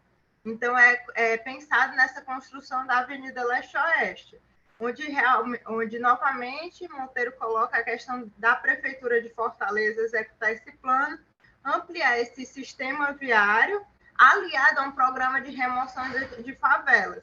Então, é isso, né? Uma favela que é promovida, de certa forma, né, por ações do poder público, agora ela é alvo de remoção, né? Essa remoção da favela, e que é isso, né? Naquele contexto onde as famílias que constroem aquele local vão ser levadas para áreas bastante distantes, né? E aí, né, aqui dá para ver mais ou menos, né, o Grande Pirambu, ele pega esses 3 bairros, né, Pirambu, Cristo Redentor e Barra do Ceará, e aí essa avenida, né, a Avenida Leste-Oeste, ela vai cortar essa área do Grande Pirambu. E isso também mexe um pouco com a própria identidade das pessoas, né, que aí, de certa forma, algumas pessoas já vão debater, né, sobre essa questão de se ver como Pirambu ou não, né, e o que é essa área do assentamento. Então, as ações desenvolvidas, né, elas revisitam essas estratégias de segregação, removem parte da população para a periferia da cidade, né, e dessa forma também é construído um território segregado, né, dá para ver a fragmentação criada, né, no território. Ampliando ausências de infraestruturas, equipamentos de transporte, além da perspectiva do crescimento de outras favelas e formação de novas ocupações, né? Nesse contexto em que você leva pessoas para locais onde elas não vão ter o mesmo acesso a transporte, trabalho, equipamentos que tinham anteriormente, né? Como o terceiro projeto, assim, o terceiro momento, para apresentar um pouco disso e esse contexto da relação com a cidade, né? A gente tem a questão da relevância das obras turísticas, né? Nessa parte do litoral oeste. Aí a gente vai chegar do projeto Costa Oeste ao Vila do Mar. Só que aí, em 1990, né, a gente tem esse projeto Sanear. E nesse projeto Sanear, que procura ampliar as redes de esgoto, drenagem, né, e coleta de resíduos nessa área do Pirambu, é importante ressaltar que ele não chega a todo o território. Isso, inclusive, né, Silva, Pereira e Costa colocam que pode ser, inclusive, uma própria estratégia, né, de, tipo assim, ter uma parte, porque é isso, né, com o projeto que vem em seguida, né, o projeto Costa Oeste, ele procura urbanizar toda aquela área da faixa de praia, né, assim, e remover, e assim, o projeto tem uma abrangência tão grande que no projeto a ideia seria remover muitas casas, inclusive parte dessas que não tiveram a ampliação, o acesso à rede de esgoto, drenagem e coleta de resíduos. Então, porque 95 é pensado esse projeto, né? Colocado vários documentos para aprovação, de 2002 a 2006 começa efetivamente, mas é isso, né? De começar e parar de várias vezes, né? Inclusive com laudos de professores, né? De técnicos que colocam quanto o projeto desenvolvido na execução da obra tem sido danosa, né, no território. E aí a ideia desse projeto Costa Oeste, né, é dita para realizar essa reestruturação urbana com essa recuperação e complementação do sistema viário básico da Costa Oeste, né, que é onde está localizado o Pirambu. E aí é isso, né, dessa área da costa mesmo, né, em toda essa região aí do Grande Pirambu. E aí é importante destacar o quê? Que dentro dessas idas e vindas do projeto Costa Oeste, em 2006 vai ter o projeto Vila do Mar, que é o projeto Costa Oeste, mas um pouco modificado, né? Assim, talvez bastante modificado, né? Em relação ao que tinha sido planejado. Mas é esse projeto de requalificação, ele parte do recurso do orçamento participativo, né? Ele foi aprovado em 2006 através do orçamento participativo e tem recursos a partir do PAC, né? E do Fundo Nacional de Habitação de Interesse Social, certo? Ele é desenvolvido a partir dessa parceria do município com o governo do estado. Então, é importante destacar, né, que politicamente, até a nível de conjuntura política do que tem acontecido, ele acontece no sentido de várias mudanças, né? Então, a gente tem a questão do plano diretor, né, que está para ser feito, um plano diretor participativo, um novo governo de esquerda. Então, ele é visto de uma outra forma, o projeto Vila do Mar, até porque é possível, nesse momento, já começar alguns debates, alguma maior participação para a elaboração do projeto, para a execução do projeto, né? E aí tem-se, né, que apesar do que já foi, por exemplo, esse projeto é de 2006, né, com execuções que seguem até hoje, né? Então, do que foi planejado e desenvolvido, grande parte da obra ainda está inacabada, e muitas coisas que foram pactuadas também seguem rumos diferentes, né? O projeto ele tinha uma certa amplitude, não somente da questão da obra, né, mas do próprio desenvolvimento do trabalho. Ele se mostrava muito à frente do seu tempo, contudo, inclusive as remoções que tiveram foram dentro das proximidades, foram nas proximidades, né, dentro ainda dessa área do Grande Pirambu. Só que, contudo, atualmente, por exemplo, ele segue inacabado, ainda tem áreas para serem finalizadas do projeto Vila do Mar, e com remoções e pessoas nas perspectivas realmente de irem para áreas distantes de onde elas moram, certo? E aí a obra foi entregue oficialmente em 2012, né, mas só tinha um pouco mais da metade concluída, ficou paralisada até 2014, e é isso, né, ainda não está finalizada. E aí é importante destacar o quê, né? Que dentro desse contexto, o Pirambu, não o Grande Pirambu, né? Mas aquela área ali Marcela, 2 minutos, tá? Ah, perfeito. Mas aquela área ali da costa, ela é uma ZEIS demarcada que tem um plano integrado desenvolvido, né? Um plano com projeto urbanístico, normatização, cadernos de emprego e renda, documentos sobre a participação comunitária, mas que ainda não consegue ter um avanço na sua execução, né? Na execução desse plano, e ainda com um projeto inacabado.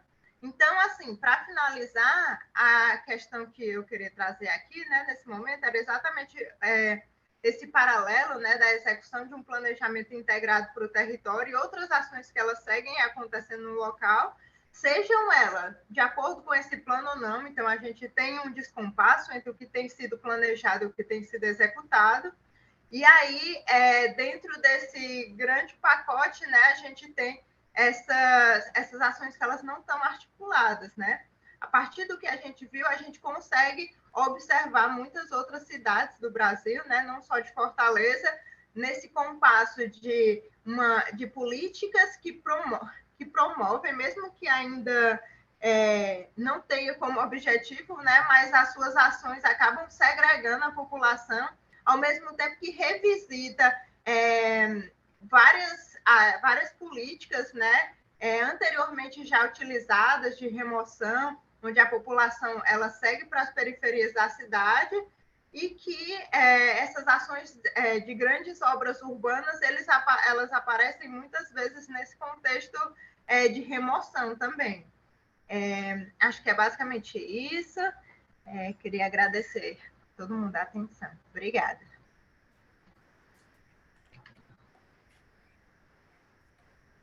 Ok, Marcela. Bem, obrigado aí a todos os apresentadores, né, por terem cumprido, assim, a gente ficou, todo mundo aqui acabou conseguindo cumprir com o tempo, né, que estava disponível. Então, a gente tem agora pelo menos uns 40 minutos aqui para discussão dos trabalhos, tá certo? Então, a recomendação é que o coordenador ele inicie levantando algumas questões, até para motivar o debate. Eu gostaria antes de saber se alguma das pessoas que estão assistindo aqui, se eles têm alguma questão, ou se eu já posso partir aqui para as minhas.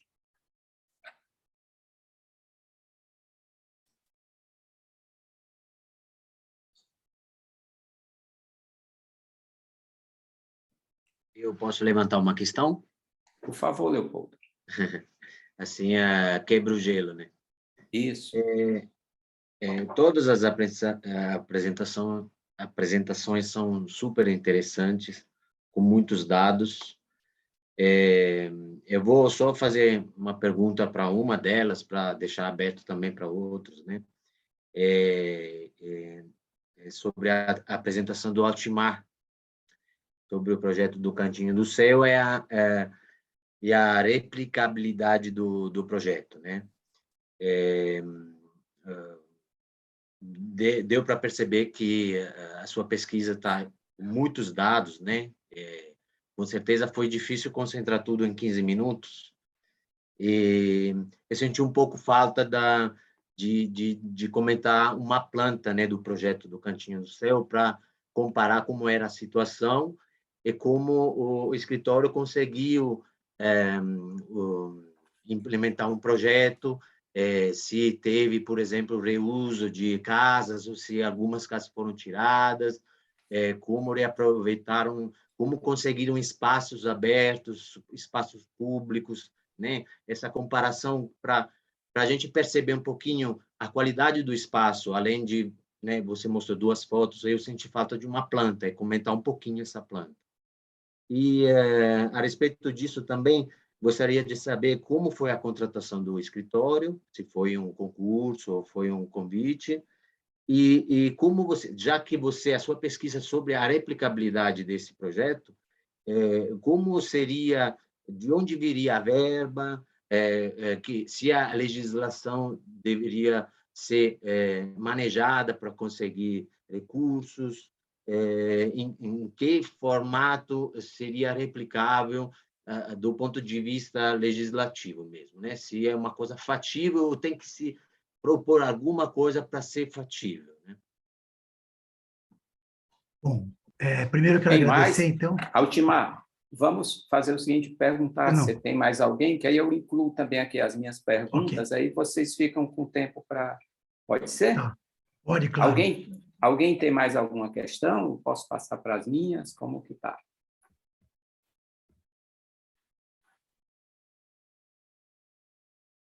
Eu vou levantar aqui as minhas questões, quem quiser também pode depois assim complementar. Eu tinha uma pergunta aqui, começando pelo Altimar, né? Assim, considerando-se o projeto do Cantinho do Céu, a gente sabe que ele é uma grande referência, né?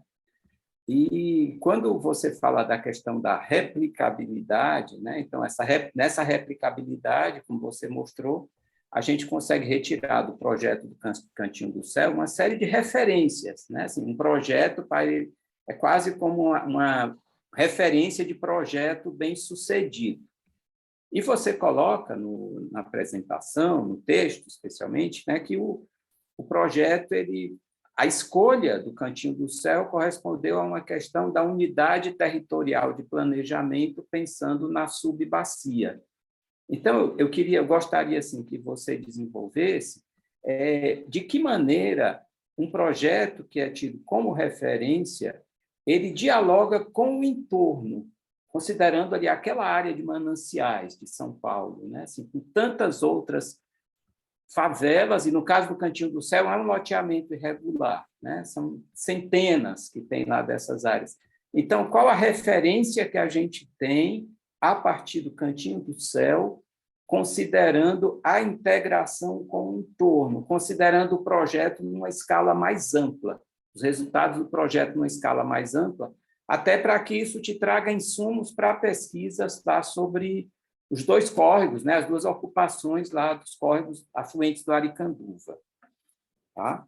Eu pensei aqui para a Júlia, né, a Júlia trabalhando com o termo territorial coletivo, né? Isso mesmo. E assim, com essa questão assim dos instrumentos que são trazidos para o sul global, né? A minha pergunta nos seus estudos, se antes disso eu queria destacar uma coisa que eu achei bem interessante nos 5 trabalhos, é que a gente consegue aqui ter trabalho de doutorando a trabalho de PIBIC, e os trabalhos todos assim com uma excelente qualidade, assim, bem boas apresentações, então dizer assim que está todo mundo de parabéns.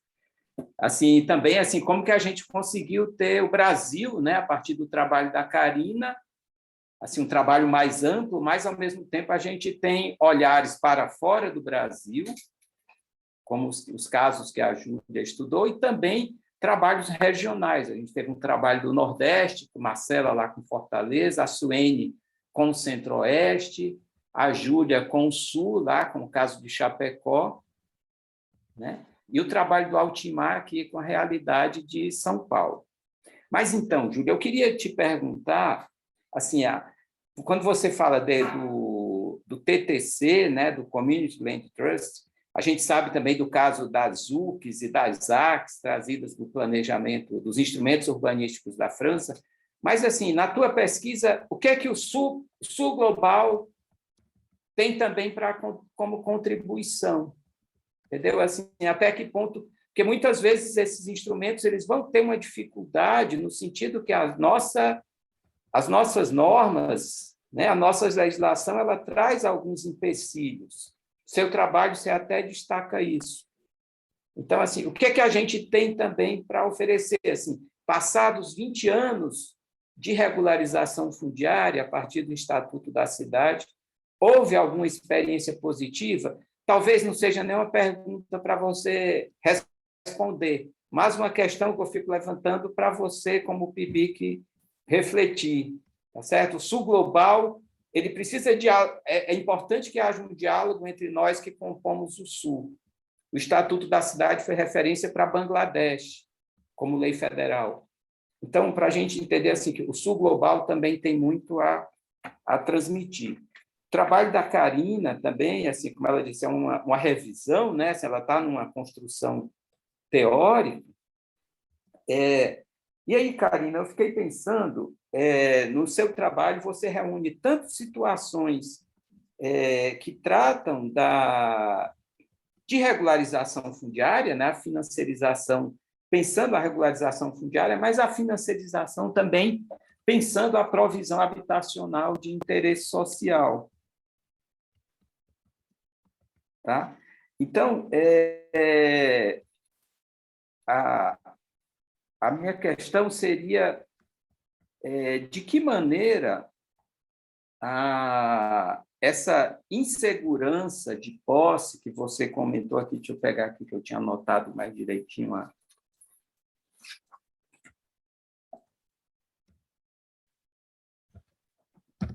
Tá?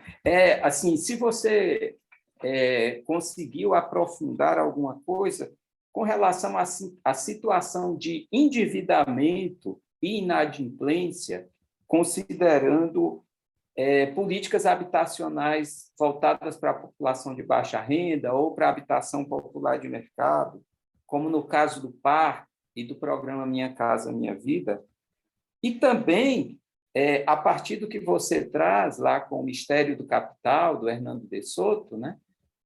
Até que ponto a gente tem também avaliações, análises, estudos, considerando o comprometimento da renda a partir do investimento que as famílias são forçadas a fazer em termos de regularização fundiária. Se já existe algum caso no Brasil comprovado tratando disso. Tá? Aí uma questãozinha aqui rápida para a Suene, né? Assim, eu achei interessante essa questão sempre legal essa abordagem metodológica da Lisa, mas eu fiquei pensando aqui com relação à dimensão político-institucional da sustentabilidade. Afinal de contas, assim, quando a gente pensa na continuidade das políticas, na composição dos arranjos institucionais, nos dispositivos normativos que, inclusive, você aborda no seu trabalho, no conteúdo dos programas, de que maneira essa dimensão político-institucional ela também pode ser trabalhada. Tá? Assim, como eu disse, assim, para refletir. Tá? Assim, são reflexões que eu estou trazendo aqui. E para a Marcela, que eu achei interessante também, conhecia o trabalho, né? Mas é uma questão assim, você está trazendo aí, na análise do Pirambu, nessa dimensão espaço-temporal, né?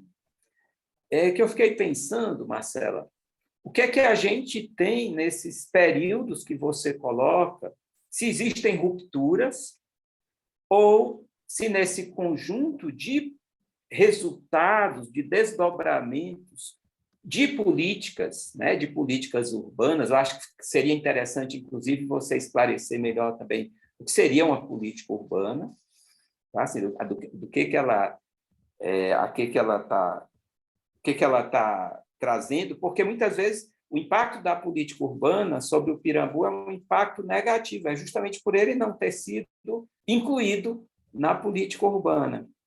E de pensar também que, nesses desdobramentos das políticas urbanas, a gente possa ter também aí quase que um estudo tipológico, tá? Porque eu vou ter, como você coloca assim, são políticas urbanas que tratam o Pirambu a partir da passagem de uma via marginal, há outros que são ações pontuais, há outros que é a própria origem do Pirambu a partir da ausência de uma política urbana ou de uma política de desenvolvimento regional, né? Tudo isso que ele vai trazendo nas suas origens. Até a gente chegar a um outro tipo. O que seriam esses tipos de política urbana? Tá? Assim, para você pensar uma complementação, que seria possível isso, né? Para a gente pensar assim, em verdadeiros tipos de intervenção. Tá bom? Então, assim, são questões que eu estou levantando aqui. Acho que eu pensei para todo mundo, não foi? E aí, fica aí também para... Estou só querendo, assim, levantar aqui questões, e quem estiver aqui na sala quiser levantar alguma também, algo mais, senão a gente... Eu tinha até levantado a mão, Luiz. Pois não. Eu queria fazer uma Você pergunta. Você pode se apresentar? Janaína. Eu Oi, sou Janaína, sou doutoranda aqui no IAL.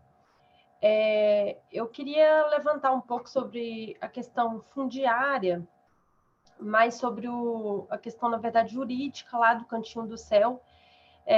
Se o colega poderia fazer alguma consideração sobre, porque eu vejo que, apesar de tradicionalmente a regularização fundiária ser vista no Brasil sob esse ponto de vista da regularização jurídica, urbanística e ambiental, me parece que em determinados momentos a gente tem priorizado um desses aspectos, né?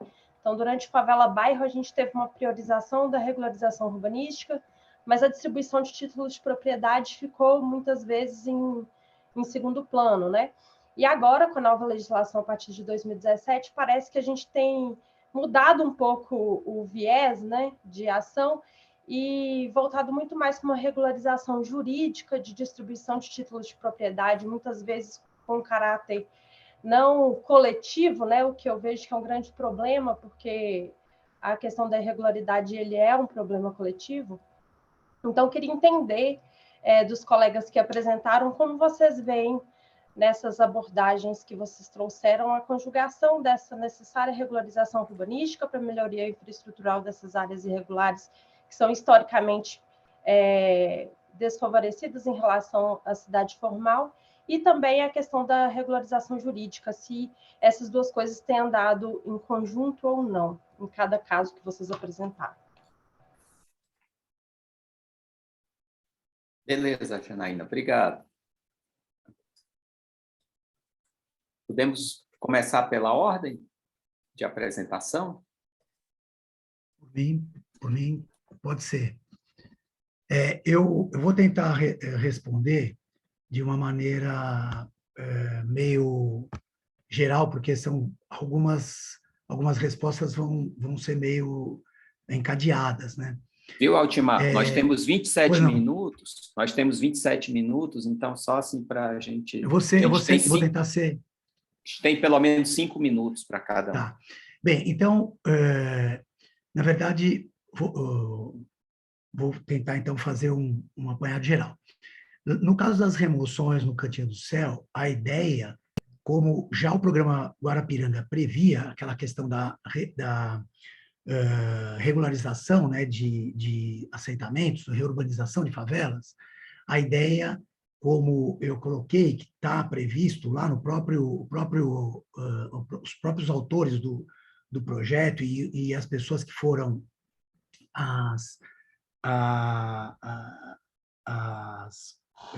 do poder público que encaminharam esse trabalho, elas colocaram como predicavam, né?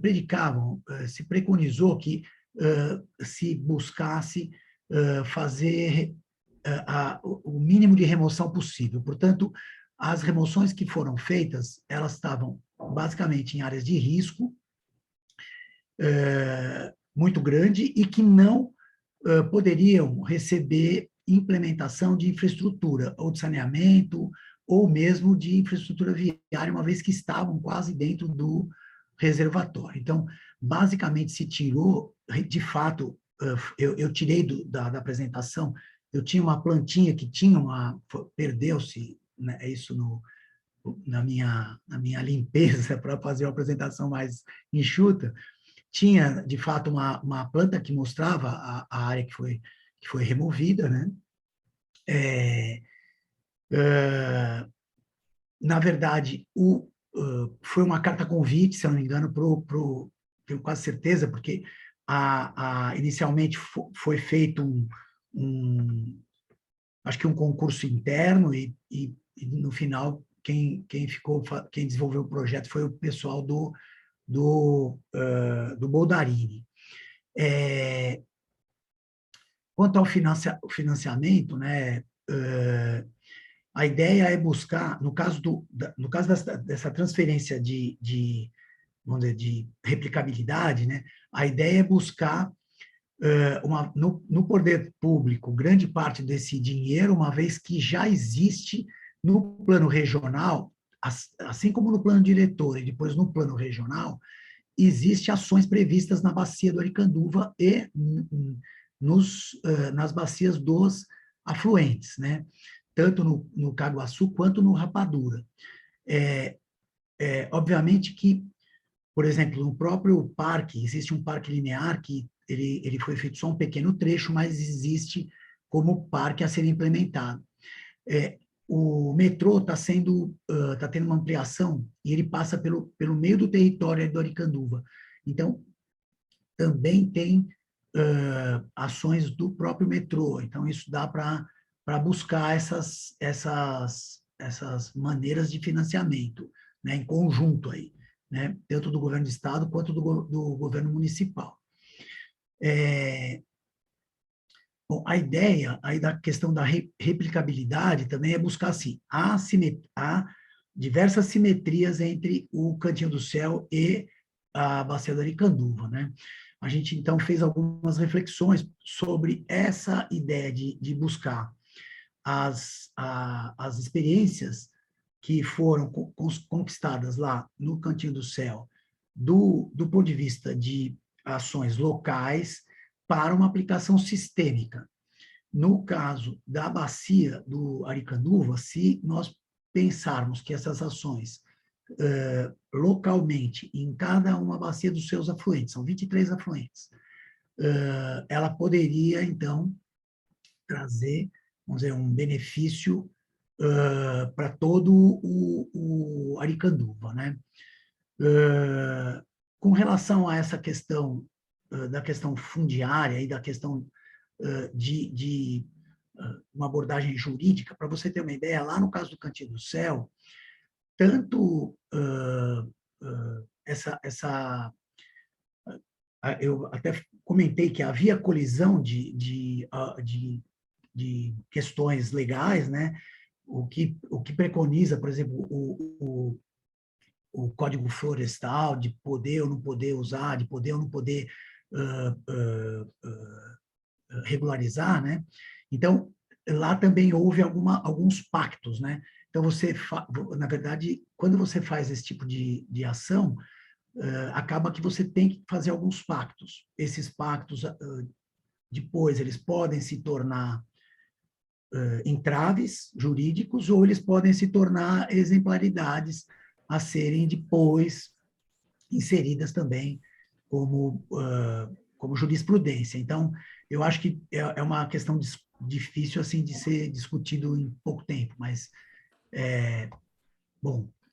Altimária, a gente tem que tomar cuidado com o tempo, pois tem bastante gente. Eu queria falar uma coisa super rápida do nosso trabalho, é o seguinte, o Cantinho do Céu tem um calcanhar de Aquiles, eu sou a Vera, coautora, né? Porque ele nasceu de um termo de ajustamento de conduta. O Ministério Público acionou a prefeitura porque foi denunciada uma ocupação irregular. Então, aí que está. quem está fazendo agora não é a irregularidade estava no público, então a prefeitura teve que se alinhar para fazer esse projeto, porque ela foi acionada, e era governo do Kassab. Então, o que acontece? O paradoxo do Cantinho do Céu é que a gente tem 2 milhões de pessoas morando nas represas Billings e Guarapiranga, a gente tem legislação, tem estatuto legal formulado, só que foi feito um ponto no oceano. Então, no fundo, a pergunta que a gente está falando de regularização, está tudo muito bonito, muito moderno, mas é o seguinte, foi uma briga de cachorro grande, porque, na verdade, do lado do Cantinho do Céu está a mesma desgraceira e ninguém fez nada. Tem publicação internacional, premiação, mas, assim, é um baita de um paradoxo. Isso a gente não tocou aqui, porque a gente quer usar a experiência do lado positivo e imaginar um Aricanduva feliz. Mas se for entrar nas entranhas, né? Só isso, porque eu acho que tem muita gente... Se for também... considerar o cocaia, né, professora? Então, a gente tem... Esse problema é sistêmico, as empresas estão assossobradas, então tem esse paradoxo que não foi tratado aqui, porque a gente não está falando disso nesse momento. Só isso, desculpa. Obrigado, Vera. Podemos passar... A Ultimar, você concluiu? Então, podemos passar para a Júlia? Sim, conclui. Então, tentando ser bem breve no meu comentário, para a gente entender as contribuições do termo territorial coletivo para o sul global, eu acho que é importante recuperar um pouco o que está acontecendo, então, no norte global. Ele surge, assim, basicamente nos anos 70, né, nessa virada de década, como algo muito emancipatório, como algo muito aguerrido, algo contra as leis racistas da época, algo que teve pressão do governo contra. Foi uma dificuldade legislativa muito longa, muito difícil. E cada vez mais esse modelo foi difundido, replicado, ele tem uma organização base, mas ele foi também flexibilizado. E o que a gente vê nos Estados Unidos, no que eles chamam de a segunda geração dos Community Land Trust, é que a parte de controle comunitário ficou perfeitamente em segundo plano para o que seria uma acessibilidade financeira. Ao invés de ser, vamos fazer termos territoriais coletivos, Community Land Trust, para a comunidade poder construir a cidade que ela quer, para ela poder decidir, para ela ter esse poder de tomada, de controle, poder mesmo, isso ficou total em segundo plano para esse é um modelo que vai deixar a terra mais barata. Então, aconteceu uma cooptação por políticas neoliberais muito grande nos Estados Unidos desse modelo.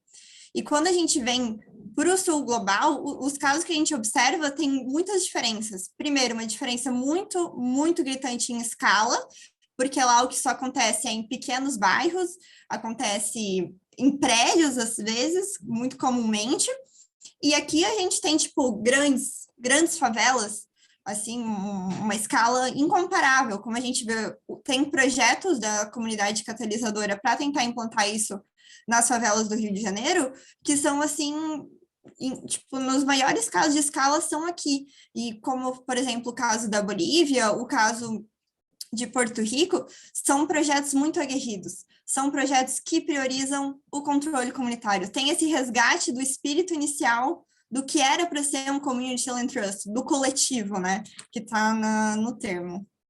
Acho que é isso que eu vou falar. Espero que tenha respondido a pergunta. Ok, Júlia, obrigado. Sou eu, né? Então, Karina, por favor. Em relação à questão, né, que você colocou da regularização e da provisão habitacional dentro dessa questão da financiarização, não tem como a gente desvincular hoje, né, na forma como os programas habitacionais são estruturados, assim, com a regularização de posse. E eu não consegui aprofundar mais essa questão justamente porque a gente teve que recortar a pesquisa, né, e acabou não dando para ter esse aprofundamento, mas é uma coisa que a gente está querendo levar para frente, né? Quem sabe no futuro está estudando mais direcionamento para esse fato. Sobre ter estudos sobre isso, a gente achou muito estudo com recortes muito locais, muito regionais. Então, às vezes eles são focados na retomada dos bens, né? E só assim você identifica se o endividamento ele passou, mas é focado na retomada do bem, não em como a família está vivendo devido ao endividamento. Assim. Então, esse estudo geral sobre endividamento a gente ainda não conseguiu, porque eles são todos muito locais e e com esses focos específicos do tema, mas, de forma geral, né, o endividamento ele cresceu muito nos últimos anos. A gente encontrou algumas notícias no sentido de, tipo, 80% das famílias brasileiras são endividadas. Então, quanto disso é questão do acesso ao crédito que foi feito pela provisão habitacional. Então, as pessoas só passaram a ter acesso a esse crédito depois que elas poderiam entrar nessa questão do financiamento habitacional, e esse crédito ela leva para todas as outras áreas da vida dela, então está gerando esse endividamento muito alto até hoje. Assim. Então, como estudar o que é feito a partir dos programas habitacionais, da regularização, esse endividamento de 80% das famílias brasileiras. Então, assim, é um estudo muito amplo aí que eu acho que dá para ser feito. Cabe uma conversa boa aí sobre isso, mas justamente para pensar no que vai ser feito daqui para frente, porque essas famílias não podem continuar sendo endividadas, tanto que era pauta de campanha política, né? Acabar com esse endividamento das famílias. Então, realmente é algo que tem que ser levado para os próximos programas públicos aí.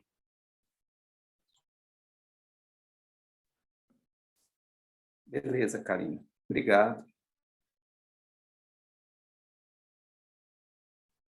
Acho que agora a Suene. Olá. Bom, então, assim, eu anotei aqui 3 pontos, né, principais que eu acho que ficou faltando complementar, né? Então, eu como estagiária da CODAB, né, que é a Companhia de Desenvolvimento Habitacional aqui do DF, trabalhei lá durante 1 ano, e aí, justamente por isso, a minha ideia de trazer esse ponto final para o meu TCC, né, para o meu trabalho de conclusão. E lá eu pude perceber que as propostas de regularização, elas não consideram diversos fatores importantes, né, para a regularização dessas áreas ambientalmente vulneráveis, né. Outro ponto também é que muito do que se tem conseguido com essas comunidades foi por meio de projetos do Grupo Periféricos, né, que é uma luta contra o Estado, né, porque o Estado ele não é a favor da regularização dessas comunidades, né, então ela surge como contraproposta do que já é proposto pelas companhias, né, pela CODAB, e a população se apodera disso, né, então, assim, a gente vê que as soluções da CODAB, elas não têm resiliência, não têm o intuito de sustentabilidade, né, e o que foi proposto, né, que eu pude fazer juntamente com a Lisa, é o projeto do Gama, né, que ele traz essas infraestruturas físicas e sociais mais resilientes, e além de fazer questão de manter a população no local onde ela já possui moradia. Eu posso comentar, Renato, um pouquinho? Dá tempo? Obrigada, parabéns a todos e todas, aí, muito boa a sessão. Não, é porque é o seguinte, o que a gente tem constatado aqui é que muitos trabalhos da Companhia de Desenvolvimento da CODAB, né, de habitação, as soluções não são sustentáveis nem resilientes a ponto de começar a degradar o rio, né? Então, eles não se preocupam com o espaço público, com o que está em volta, né? Assim, são ações muito focadas na moradia, né? Então, nosso trabalho é muito nesse sentido de ampliar, né? E mostrar para a CODAB outros caminhos, né? E a gente tem conseguido muito avanço nessa direção aqui, né? De mostrar a injustiça socioambiental e também de regeneração dessas bacias hidrográficas, né? Como a Vera vem trabalhando também. Então, por exemplo, o Rio Melchior, para vocês terem ideia, depois que a CODAB fez a urbanização, ele piorou em termos de assoreamento e de poluição. A própria companhia de saneamento, a CAESB aqui, está detonando os rios, né? Então, é uma situação bastante delicada, né? Assim, essa questão política, né? Então, essas contrapropostas focadas em sustentabilidade e resiliência, nesse sentido também de acordar a população do Distrito Federal, né? Nesse sentido.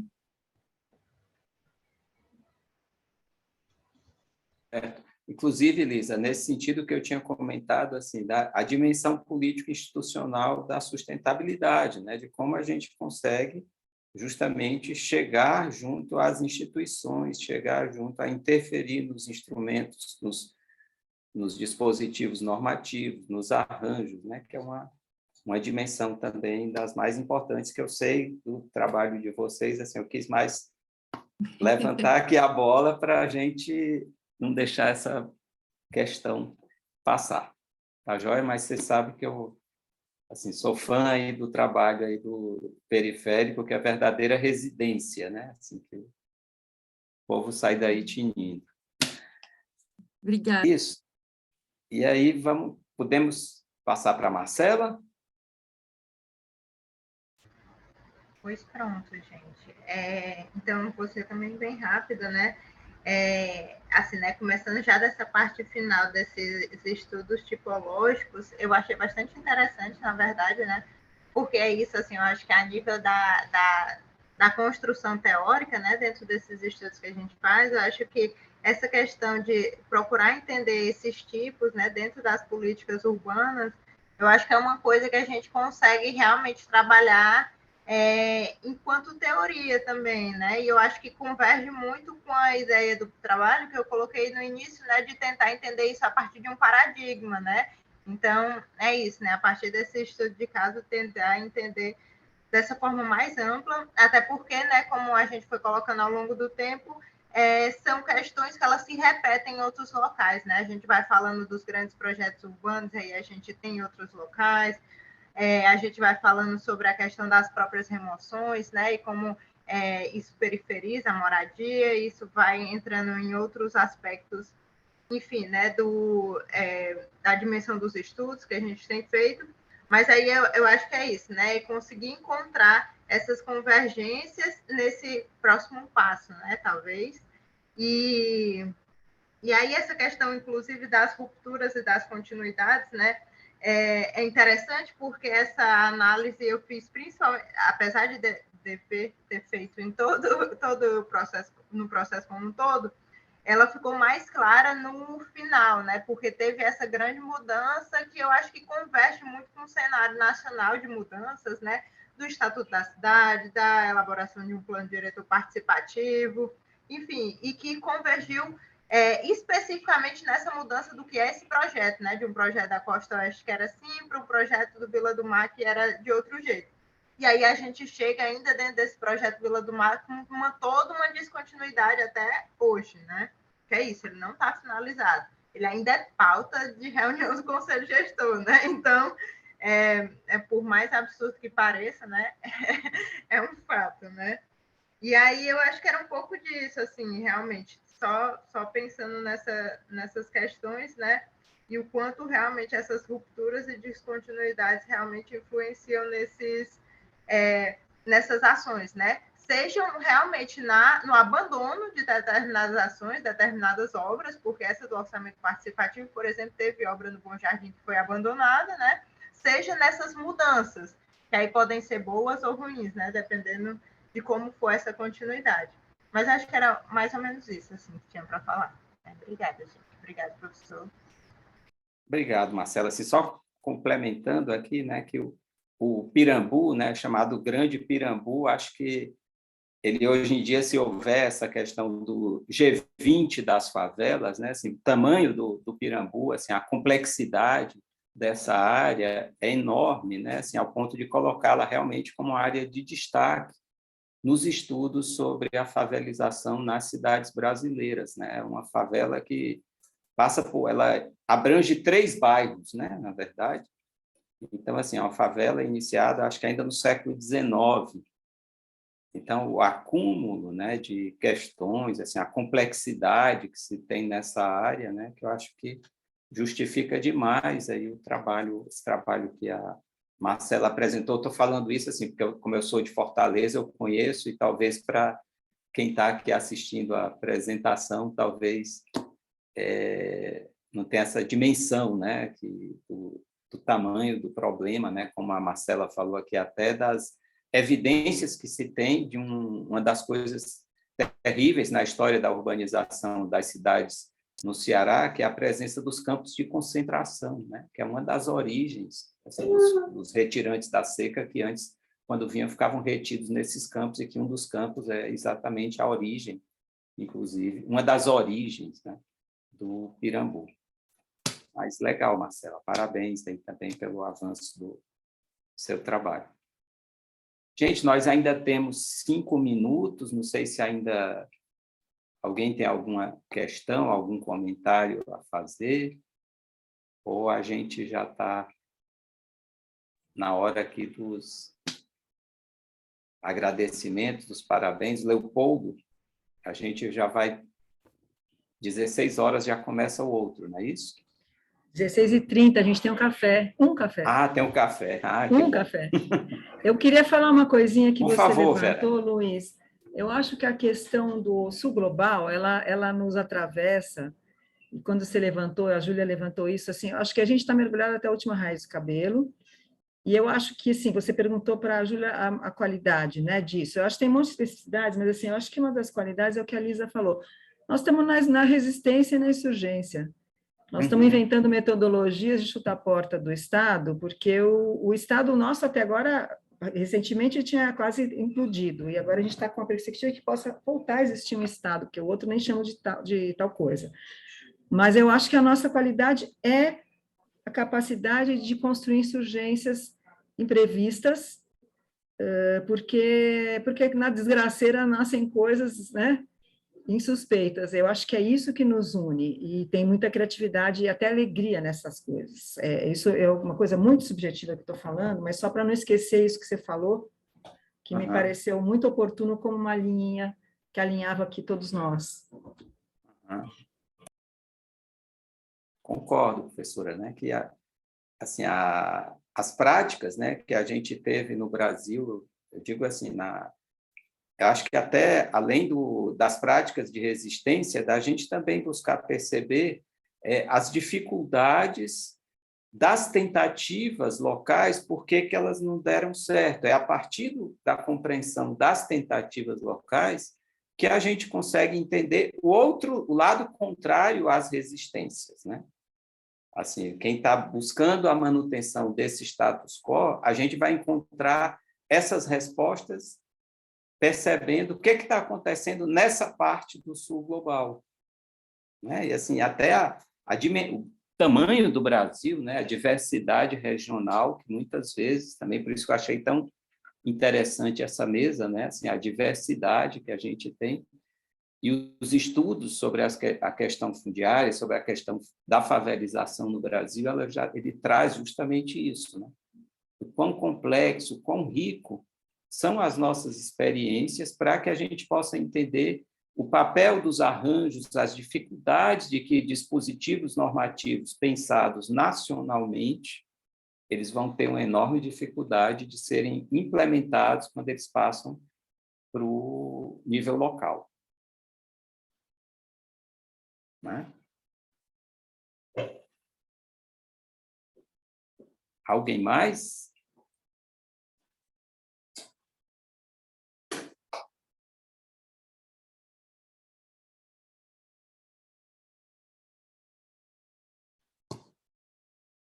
Nada a declarar, gente? Só agradecimentos. Né? Obrigado a todos. Então, Exato, só agradecer a oportunidade. Obrigada. Agradeço aí a todos vocês, parabéns pelos trabalhos, tá? Assim, vocês prossigam aí nas atividades de pesquisa e que a gente possa se encontrar num próximo evento. Tá bem?